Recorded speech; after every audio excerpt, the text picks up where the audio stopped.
What has happened, everyone? James Hancock here. I have returned to review the first season of Too Old to Die Young, which dropped yesterday on Amazon. This show is co-created by two storytellers that I intensely admire, filmmaker Nicolas Refn, as well as comic book author Ed Brubaker. For many years, both Refn and Brubaker have been cranking out wildly original work in their respective fields, but never in a million years would I have anticipated the two of them colliding on a project.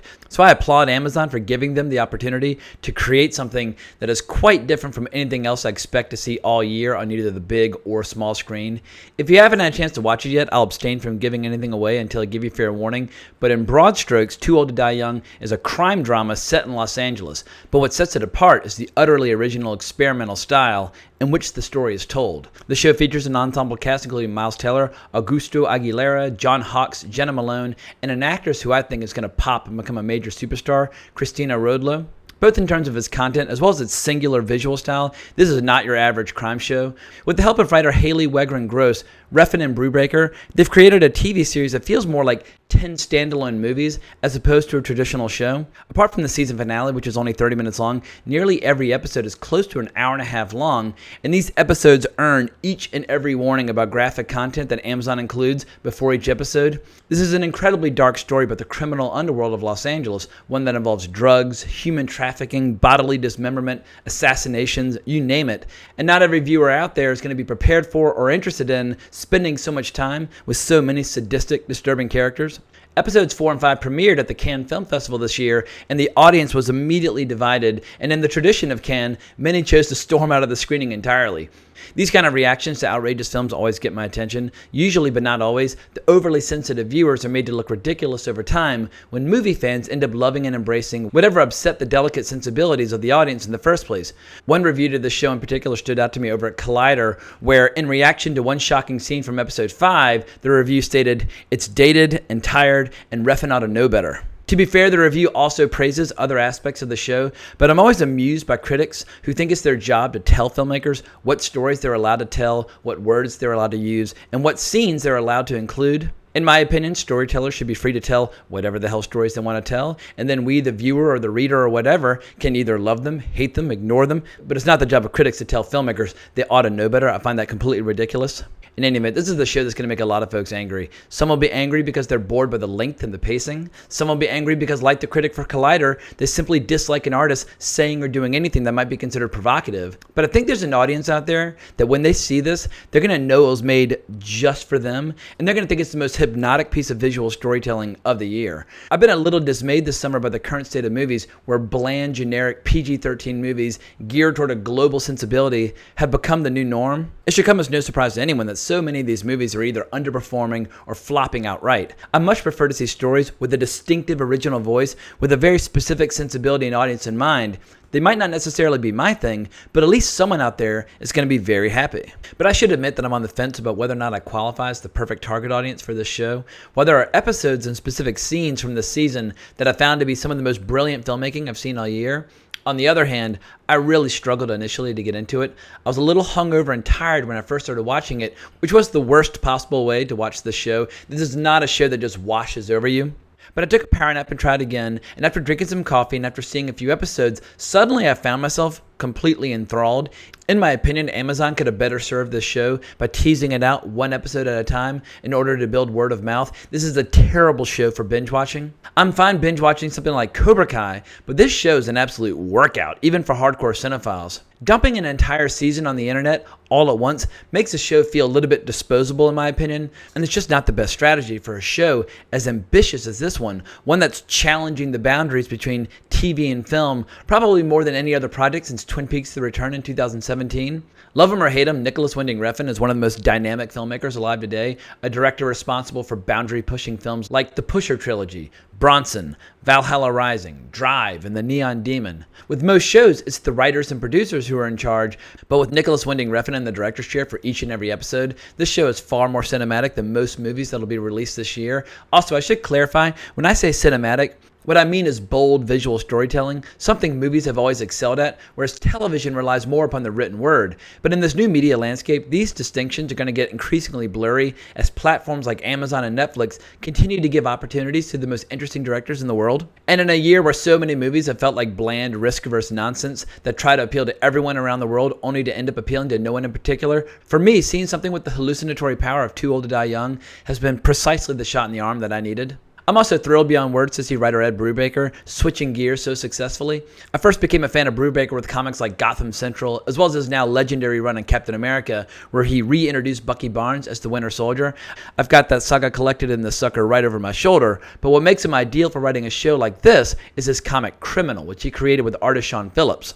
Since 2006, Criminal's been a series that Brubaker and Phillips return to every few years, and those tales are required reading for any fans of crime fiction, which leads us to the story of Too Old to Die Young.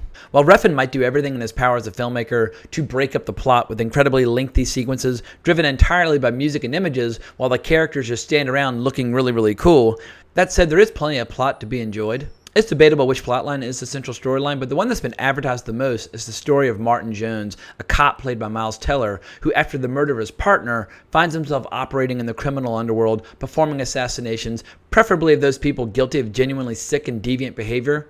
But we also have the story of Jesus, played by Augusto Aguilera, the man who killed Teller's partner, and is about to embark upon this fascinating journey, climbing to the upper ranks of a Mexican drug cartel.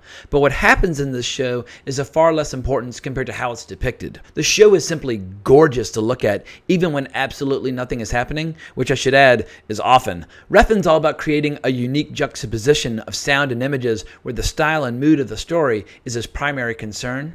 I'd argue the show also is worth watching just to hear Cliff Martinez's exquisite score, a clear frontrunner for the best score of the year. That said, fans of plot will appreciate many of the twists and turns of the story. Episode 2 really got my attention, but it was with Episode 5 that suddenly my whole attitude toward the show changed. I went from being merely curious to a diehard fan. But if I say anything more, I run the risk of spoiling the show, and I do want to discuss a few specifics, so if you're prone to howling and protest when somebody ruins a show for you, bail out now. So this pains me to admit it, but Too Old to Die Young is forcing me to reevaluate Miles Teller. It's safe to say I've outright disliked him as a performer for years, but any actor with the courage to play a part like Martin Jones has earned my respect. Ordinarily, actors like to be liked, but here we have a dirty cop dating a 16-year-old girl, committing horrific acts of violence right up until his grisly end when Jesus whips him within an inch of his life before chopping him to pieces. What little redemptive arc he has is in his choice of his victims during his various activities as an assassin, alongside fellow angel of death Vigo, played by John Hawkes. For me, the most interesting assignment is in episode 5 when Martin's hunting down two pornographers who have crossed every ethical line imaginable, one of whom is played by James Urbaniak. In what might be the funniest scene all season, James Urbaniak says, "I really need to see your cock," right before Miles Teller blows his brains out.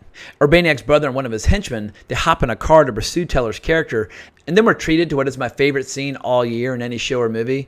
The bad guys start fighting over what song to play on the radio before finally landing on Mandy by Barry Manilow. And then instead of a car chase, suddenly we're seeing all these loving close-ups of all the characters like we're watching some sentimental music video. I basically started screaming with laughter.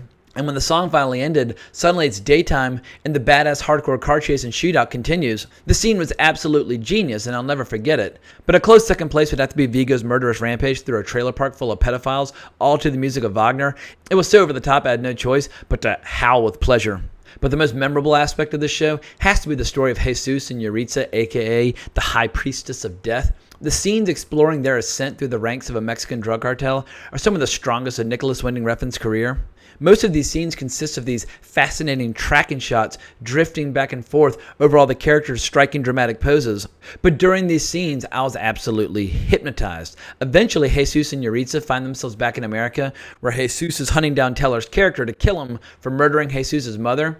But their characters keep evolving and changing in all these surprising ways. The sex life in particular between Jesus and Yritza really caught me off guard, but not nearly as much as the eventual revelation about Jesus' grand vision when it comes to how the cartel's going to operate in the future. In one of the final episodes, he describes all the tactics they'll be using moving forward, and it's some of the most shocking lines of dialogue that I heard all season. But what I love most was seeing Yaritza in High Priestess of Death mode, where she goes on these killing sprees in order to save sex workers from the employers and customers who are subjecting them to the cruelest treatment imaginable. She just looks so badass, and as I've said before, Christina Rodlo has the potential to become a massive star. So I'm starting to realize that I'm focusing primarily only on the stuff that I liked. So maybe I like this show more than I'm willing to admit. I was fascinated by this show, but I was also frequently bored by the pace or just bewildered by some of the incoherent ramblings of various characters. Binging it was a huge mistake, but I wanted to review it, so I really didn't have a choice. But I guess one of the reasons that I responded to it so strongly was that during this nauseatingly timid pop culture period of political correctness where ideology so often is emphasized over craft and aesthetics, I have to admit that this show just might be the cinematic event of the year. This show is an experience, and not everybody's going to like that experience, but from its killer opening title sequences to its horrific brutality to its seductive eroticism, this story is unlike anything else I've seen all year, and for that, I applaud everyone involved in the production. At any rate, it's time to wrap this video up. Whether you love this show or hate it, I do suggest that people check out as much of Nicolas Winding Refn's films as well as Ed Brubaker's comics as possible. But if you want to talk to me about either, you can always find me on Twitter at Colbrex. I love talking flicks. I love talking comics. But if you enjoyed this review, please consider giving this video a like and subscribe to my channel. I would really appreciate it. But I hope everyone has an amazing weekend. But more importantly, as always, onwards and upwards.